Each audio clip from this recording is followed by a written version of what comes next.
Il y a un moment que vous connaissez. Vous l'avez vécu. Peut-être hier, peut-être il y a 20 ans, peut-être ce matin même. Vous êtes face à quelqu'un.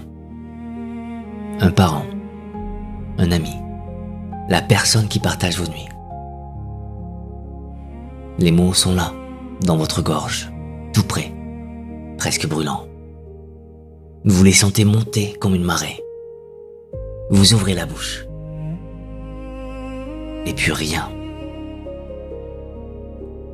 Vous parlez du temps qu'il fait, du repas, de demain. Et le moment passe, comme l'eau entre les doigts. Et le silence reprend sa place. Ce silence familier, qui ressemble à du confort, mais qui pèse secrètement le poids d'une pierre.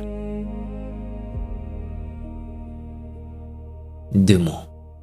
Je t'aime. 2 syllabes, moins d'1 seconde de souffle. Et pourtant, pour beaucoup d'entre nous, les mots les plus difficiles à prononcer de toute une vie. Plus difficile qu'un discours devant 1000 personnes. Plus difficile qu'un aveu de faute. Plus difficile que n'importe quel mot, dans n'importe quelle langue. Maya Angelou écrivait: les gens oublieront ce que tu as dit, oublieront ce que tu as fait, mais n'oublieront jamais ce que tu leur as fait ressentir.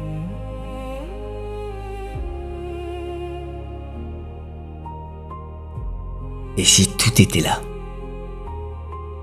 Et si le problème n'avait jamais été de trouver la bonne formule, le bon moment, le bon décor, mais simplement d'oser laisser sortir ce qui existe déjà, même maladroitement, même en tremblant.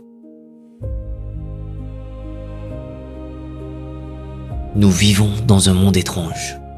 L'amour est partout. Sur les écrans, dans les chansons, dans les publicités qui vendent du parfum avec des baisers au ralenti. L'amour est devenu un spectacle.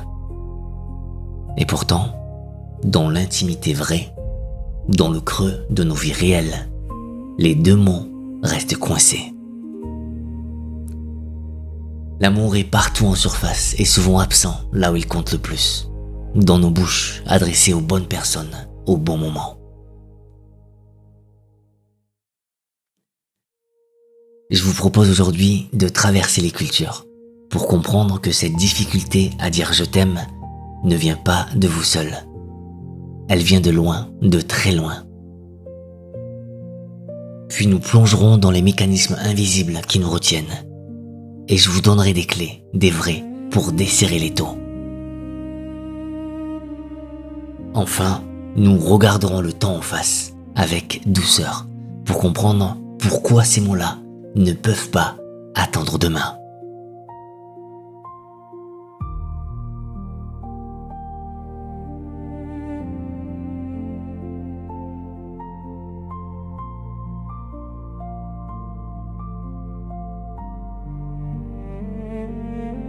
Et si la raison pour laquelle ces mots restent bloqués dans votre gorge ne venait pas de vous, mais de l'endroit où vous avez grandi, de la langue que vous parlez, de la façon dont vos grands-parents s'aimaient avant vous, en silence, dans la pudeur des gestes répétés. Commençons par le Japon. Au Japon, il existe un mot pour dire je t'aime, aishiteru. Mais ce mot, presque personne ne le prononce. Des couples mariés depuis 40 ans ne l'ont dit qu'une poignée de fois, parfois jamais. Ce n'est pas que l'amour manque, c'est qu'il emprunte d'autres chemins. Un repas préparé avec soin. Un parapluie apporté sans qu'on l'ait demandé. Une présence silencieuse qui dit tout ce que les lèvres retiennent. L'écrivain Natsume Soseki, à qui l'on demandait un jour comment traduire I love you en japonais, aurait répondu cette phrase devenue légendaire. Dites simplement, la lune est belle ce soir. Au Japon, dire les choses frontalement serait presque impudique. L'amour ne se déclare pas, il se devine. Il y a même un art pour cela, qu'on appelle Kouki Oyomo, lire l'atmosphère, une intelligence du cœur où les mots deviennent superflus.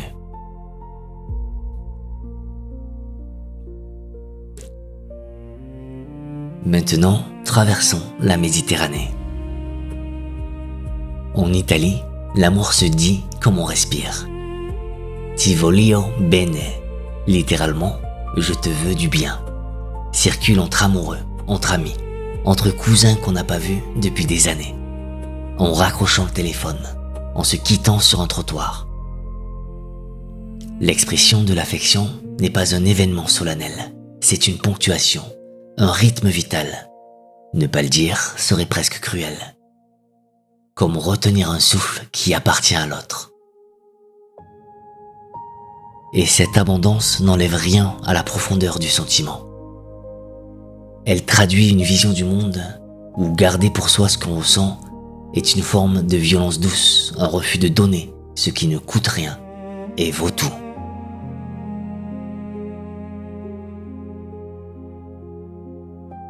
Tournons-nous vers le monde arabe. Là où le français possède un seul mot pour l'amour, la langue arabe en offre des dizaines. Hub désigne l'amour paisible. Ishq, la passion qui consume. Garam, l'envoûtement. Hayam, l'égarement total, celui où on ne s'appartient plus. Cette précision n'est pas un hasard. C'est le fruit d'une civilisation qui a élevé l'amour au rang d'art littéraire. Des poètes du désert jusqu'aux chansons d'Oum Kaltoum, dont la voix faisait pleurer des stades entiers.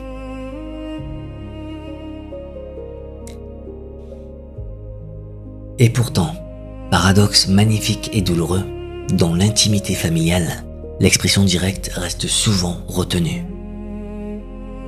La pudeur, la hiérarchie, le poids du regard collectif dressent entre les cœurs et les bouches un voile que même la plus belle langue du monde ne suffit pas toujours à lever.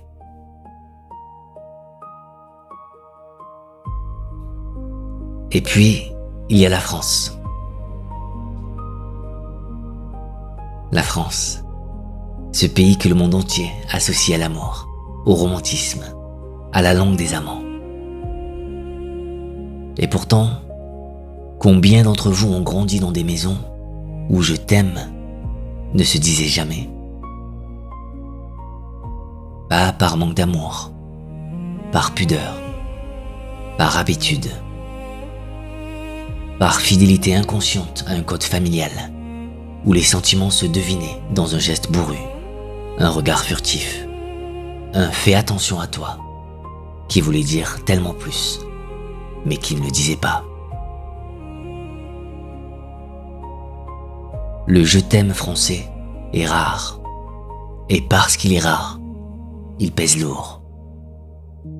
Mais cette rareté crée aussi des silences que certains portent toute leur vie sans jamais les déposer. Si vous avez du mal à dire ces mots, sachez que vous portez sur vos épaules des siècles de culture, de codes et de pudeur transmises. Ce n'est pas une faiblesse, c'est un héritage. Et un héritage, ça se reconnaît d'abord. Puis, ça se choisit.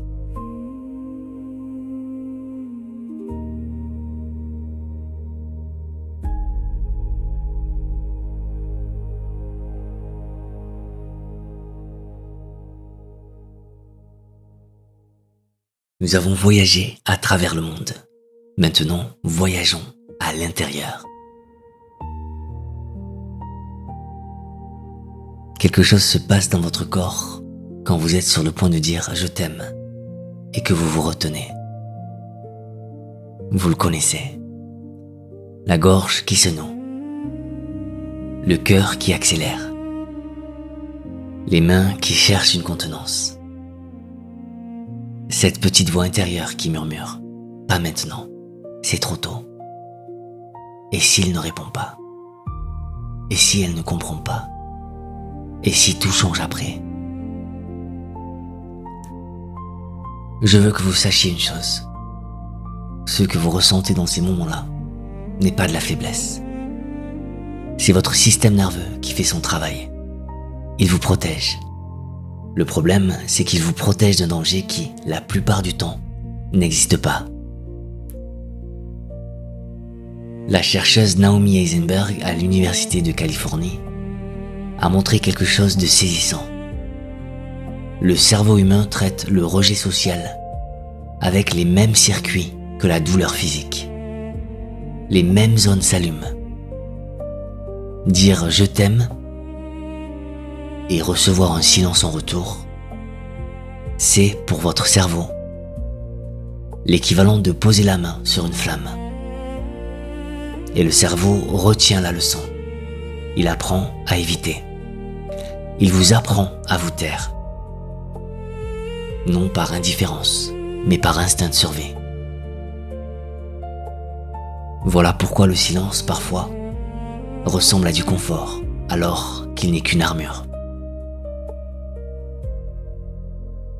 Il y a un autre mécanisme, plus ancien encore, plus invisible. Beaucoup d'entre vous n'ont jamais entendu « je t'aime » dans leur enfance. Pas parce que vos parents ne vous aimaient pas, mais parce que leurs parents à eux ne leur avaient jamais dit. C'est ce que les psychologues appellent la transmission intergénérationnelle du silence. L'enfant construit dès ses premières années des modèles intérieurs de ce qu'est une relation. Si l'amour autour de lui était présent mais muet, il grandira en aimant mais en silence. Il reproduira ce qu'il a appris sans même savoir qu'il a appris. Les mots resteront derrière une vitre qu'il ne voit plus. Et puis il y a un mécanisme que beaucoup refuseront d'admettre, mais que je nomme quand même, parce qu'il le mérite. Parfois, ce qui nous empêche de dire « je t'aime », ce n'est pas la peur, c'est l'orgueil. Celui qui dit « je t'aime » en premier se met à nu. Il donne un pouvoir à l'autre. Dans une société qui glorifie le contrôle et l'indépendance, cette vulnérabilité ressemble à une défaite. Mais je vous pose la question. Garder le contrôle dans une relation d'amour, est-ce que ça a le moindre sens? Maintenant, les clés. La chercheuse Brené Brown a passé 20 ans à étudier la vulnérabilité humaine. Et elle est arrivée à cette conclusion lumineuse. Le courage n'existe pas sans vulnérabilité. On n'attend pas de ne plus avoir peur pour parler. On parle avec la peur. On avance en tremblant. C'est ça le courage, pas l'absence de tremblement, mais le premier pas malgré lui.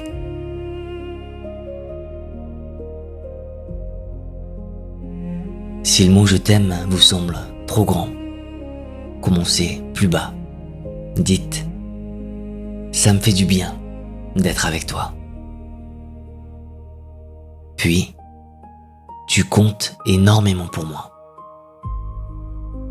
Puis, je ne te le dis pas assez, mais chaque marche franchie prouve à votre cerveau que la vulnérabilité ne mène pas à la catastrophe. Chaque mot prononcé recable un peu le circuit ancien, celui qui confondait l'ouverture avec le danger. Et surtout, apprenez à séparer l'acte de la réponse. Dire « je t'aime » n'est pas une question qui attend une bonne réponse. C'est un cadeau que l'on pose devant quelqu'un. Ce qui vous appartient, c'est le choix d'avoir osé. Le reste ne dépend pas de vous.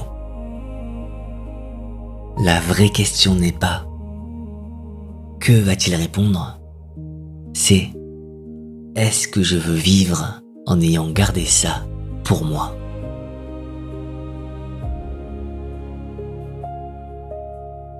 Pour ceux que la voix trahit, il reste l'écrit. Une lettre. Un mot glissé dans une poche, entre les pages d'un livre, sur un coin de table un matin. L'écrit n'est pas un substitut, c'est un tremplin. C'est la première porte qu'on pousse avant d'en ouvrir des plus grandes.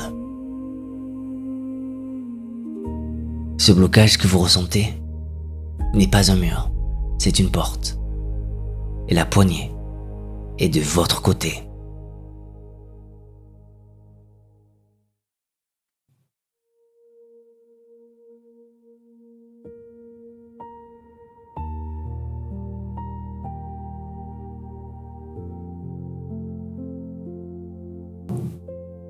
Quelqu'un, ce soir, va décrocher son téléphone.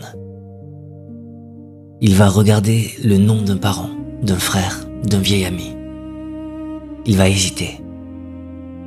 Puis il va reposer le téléphone en se disant « Je l'appellerai demain ». Et si demain n'existait pas ?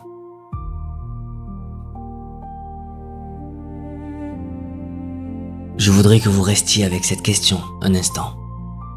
Pas comme une provocation, comme une vérité que nous refusons tous de regarder en face, parce qu'elle est trop simple et trop vertigineuse à la fois. Brodie Ware était infirmière en soins palliatifs en Australie. Pendant des années, elle s'est assise au chevet des personnes qui allaient mourir. Elle leur a posé une question simple. Qu'est-ce que vous regrettez ? Et parmi les 5 grands regrets qu'elle a recueillis, un revient avec une constance qui bouleverse. J'aurais voulu avoir le courage d'exprimer mes sentiments. Pas j'aurais voulu gagner plus d'argent. Pas j'aurais voulu travailler davantage. Non. J'aurais voulu dire aux gens que j'aimais, que je les aimais.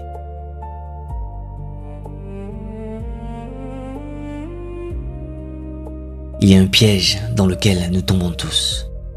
Les psychologues l'appellent l'illusion de permanence. Notre cerveau est construit pour croire que ce qui existe aujourd'hui existera demain. Les gens que nous aimons, leur présence, leur voix, leur rire au bout du fil. Tout cela nous semble éternel. Jusqu'au jour où ça ne l'est plus. Et ce jour-là, les mots qu'on a retenus ne deviennent pas du silence. Ils deviennent du poids. Un poids que l'on porte seul, sans possibilité de le déposer.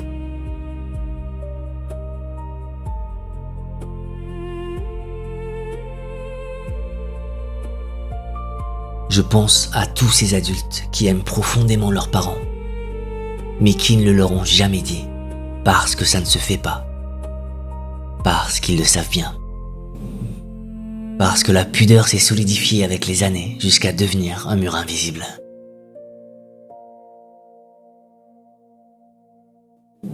Je pense aussi aux parents qui n'a jamais dit je t'aime à son enfant. Non pas par indifférence, mais parce que personne ne lui avait montré comment.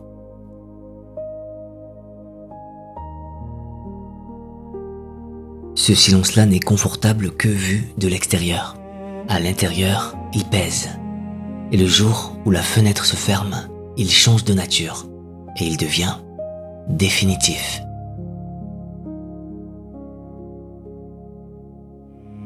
Mais la mort n'est pas le seul voleur. La distance vole des je t'aime. Les brouilles en volent. La routine en vole. La fierté en vole. On ne perd pas toujours les gens parce qu'ils disparaissent. On les perd parce qu'on a laissé trop de silence s'installer entre eux et nous. Jusqu'à ce que ce silence devienne un territoire que personne n'ose plus traverser. Les personnes qui ont vécu cette perte sans avoir dit je t'aime développent souvent, après coup, une lucidité féroce. Elles deviennent celles qui disent les choses, qui appellent au lieu de remettre à demain, qui refusent de laisser la pudeur ou la fierté voler un seul mot de plus. Le regret, quand il est traversé, devient un professeur. Il enseigne que les mots qu'on retient ne disparaissent pas. Ils se transforment en poids que l'on porte seul.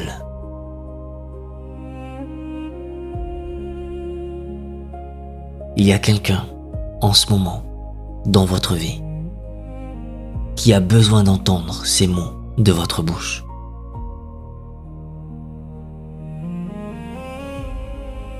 Vous connaissez son nom. Vous connaissez son visage. La seule question qui reste, ce n'est pas « est-ce que je l'aime assez ?»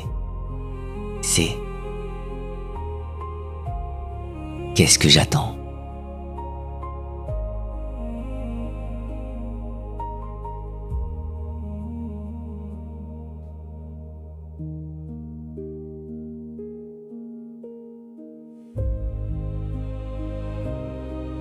Nous avons marché ensemble, vous et moi.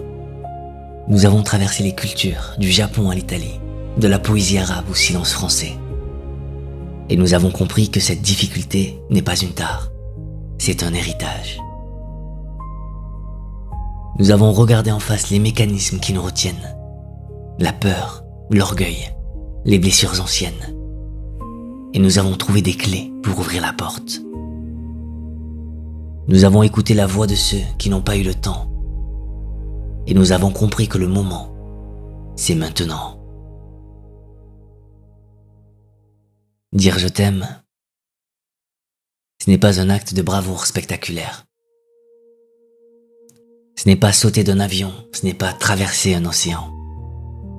C'est un tremblement minuscule de la voix.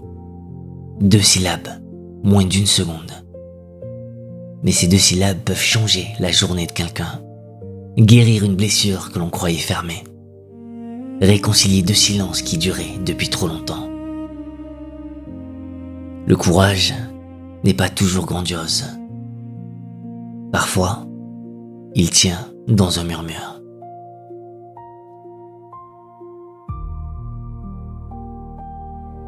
Je veux vous remercier. Vraiment, vous avez choisi d'écouter jusqu'ici. Et ce choix-là dit quelque chose de beau sur vous. Il dit que vous portez en vous un amour qui cherche un chemin vers l'extérieur. Un amour qui ne demande qu'à être prononcé. Alors ce soir, ou demain matin, ou dans 5 minutes, prenez votre téléphone. Regardez cette personne dans les yeux.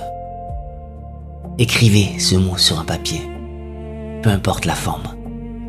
Ce qui compte, c'est que vous ne gardiez pas pour vous ce qui appartient à quelqu'un d'autre.